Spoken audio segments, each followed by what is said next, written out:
Na kwa mara ya kwanza ndo niliimba jina Msuya.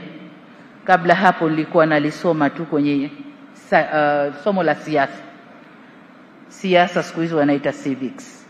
Tulikuwa tunaimba Msuya, usiruhusu shilingi yetu kushushwa thamani. Hao tunaandamana mpaka ofisi ya makao makuu CCM pale Kisiwandui. Lakini baada ya muda mfupi shilingi ikashuka thamani. Na wakati ule shilingi yetu ilikuwa shilingi $1 ya Marekani ni shilingi 5 ya Tanzania. Na wakati ule nauli ya daladala zetu hizi gari za community ilikuwa ni shilingi 5. Na ndio maana jina dola tukaita daladala. Magari yetu mpaka leo yakaitwa daladala.